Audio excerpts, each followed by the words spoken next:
எண்ணெயே குடிக்காது ஃப்ரெண்ட்ஸ். இது ஃபுல்லாக ஆயிலியாக இருக்குது, அப்படிலாம் எந்த பிரச்சனையும் இருக்காது.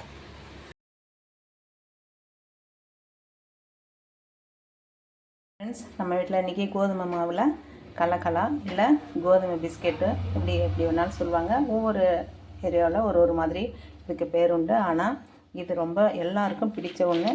நமக்கு இது மாதிரி க்யூபாக செய்ய டைம் இல்லைன்னா இது மாதிரி வட்ட வட்டமாக செஞ்சு கூட உடனடியாக இதை நம்ம ரெடி பண்ணி வச்சுக்கலாம். இது பாருங்கள், நல்லா சத்தம் கேட்கும். நல்லா ஆறின பிறகு முறுமுறுன்னு இருக்கும். உள்ளே இது மாதிரி இருக்கும். நல்லாயிருக்கும் சாப்பிட.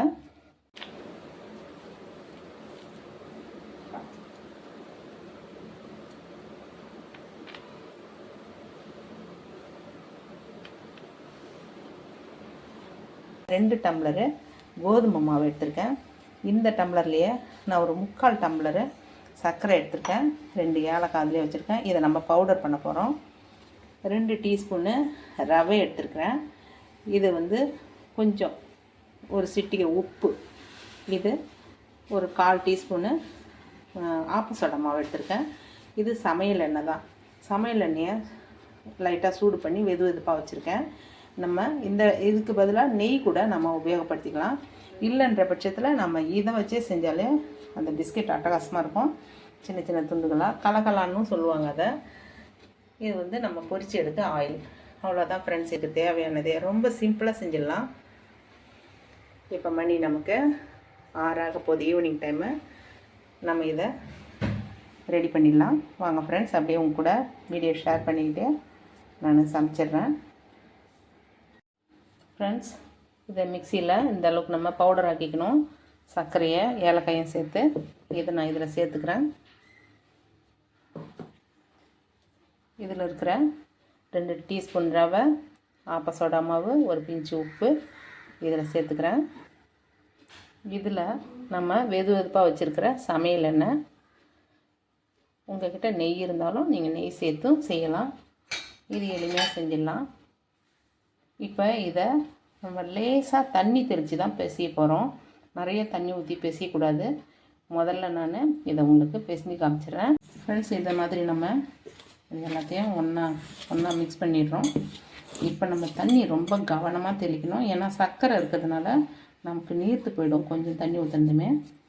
இப்போ நம்ம தண்ணி ரொம்ப கவனமாக தெளித்து நம்ம செய்யலாம்.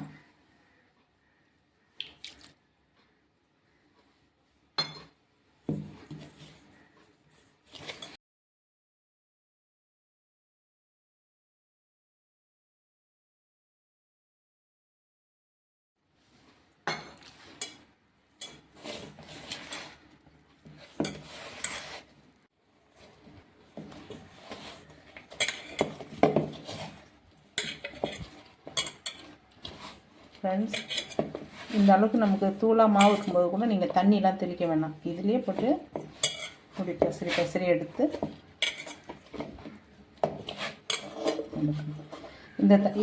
இதுக்கெலாம் ஒரு தண்ணி தெளிச்சிட்டிங்கன்னா ரொம்ப லிக்விட் ஆகிடும்.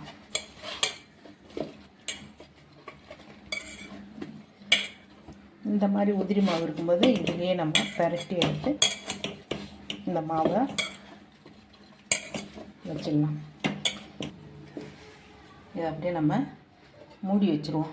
ஒரு 20 நிமிஷம் அல்லது ஒரு அரை மணி நேரம் கூட இருக்கலாம். எவ்வளோ நேரம் வேணாலும் ஊறலாம். அது பாட்டுக்கு ஊறிட்டு இருக்கட்டும். நம்ம பாருங்கள், 6:05 தான் ஆகுது. அந்த டைமில் நான் மூடி வச்சுருக்கேன். நம்ம மற்ற வேலைகள்லாம் பார்த்துட்டு பொறுமையாகவே இதை செய்யலாம். ஃப்ரெண்ட்ஸ், நான் இருக்கிற வேலையெல்லாம் சின்ன சின்ன வேலைலாம் முடிச்சுட்டு பொறுமையாக தான் வந்தேன். இப்போ நான் இதை உருட்ட போகிறேன்.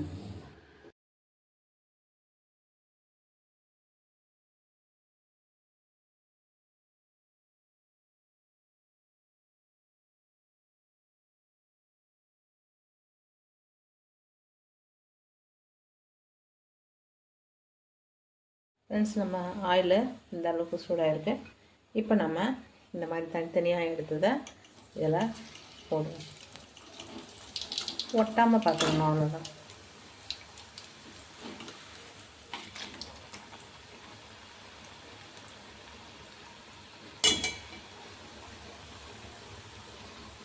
மிதமான தீயில் வேக வைப்போம். இது கோதுமையில் நம்ம செய்கிறோம். அதனால் கலர் நமக்கு ரொம்ப செந்நிறமாக தான் வரும்.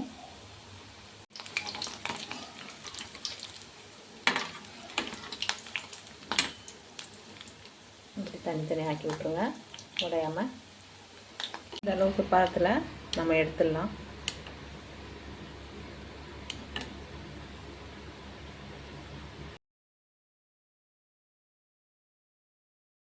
ஒரு பேட்சாக எடுத்துகிட்டு அடுத்ததை போடுங்க. இது மாதிரி எண்ணெயில் இப்படி செஞ்சுட்டு கொட்டுங்க. டொப்புன்னு அடிச்சிங்கன்னா மேலே சூடான ஆயில் நம்ம மேலே அடிச்சிடும். அதுக்காக அந்த மாதிரி பொறுமையாக செய்யுங்க.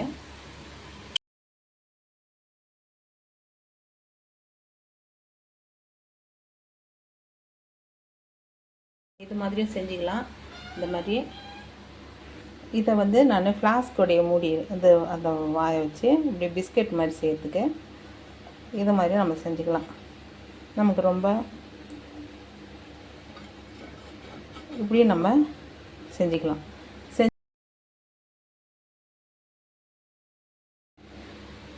நமக்கு இன்னும் பொன்னிறமாக அது நிதானமாக ஆகுது.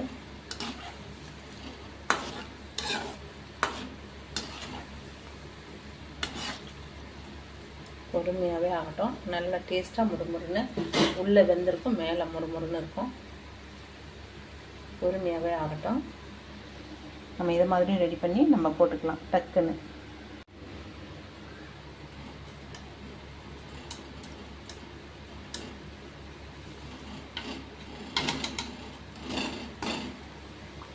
ஒரே ஃப்ளேம் லெவல் தான். பொறுமையாக இப்படி பிரித்து விட்டுக்கோங்க. தனித்தனியாக வேகும். ஃப்ளேமு ஏற்றவே தேவையில்லை, அதுவே பொறுமையாக வேகும். சரிங்களா? இதுக்கு மேலே நம்மளால் குறைக்கவே முடியாது, அந்த லெவலில் தான் நான் வச்சுருக்கேன். பொறுமையாக ஆகட்டும். நம்ம அடுத்தது அதே போல் இப்படி வட்ட வட்டமாக போடணுன்னா செஞ்சுக்கலாம். இப்படி நமக்கு கட்டமாக போடணுன்னாலும் செய்யலாம். நம்மளுடைய ஷேப் எப்படி பிடிக்குதோ அந்த மாதிரி செஞ்சுக்கலாம். சீக்கிரம் ஆகணுன்னாலும் நம்ம அது மாதிரியே முடிச்சிக்கலாம் ஷேப்பை. ஃப்ரெண்ட்ஸ், நமக்கு மோஸ்ட்லி அப்படியே அடங்கிடுச்சு. இந்த பபுள்ஸ்லாம் அடங்குது. நம்ம எடுத்துக்கலாம். எடுத்து வச்ச பிறகு எண்ணெயே குடிக்காது ஃப்ரெண்ட்ஸ். இது ஃபுல்லாக ஆயிலியாக இருக்குது, அப்படியெல்லாம் எந்த பிரச்சனையும் இருக்காது.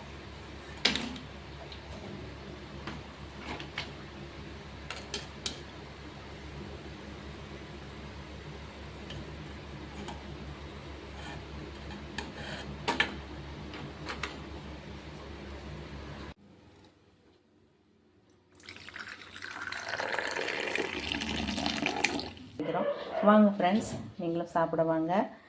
சமைச்சும் பாருங்கள். Thank you friends. Thank you for maze.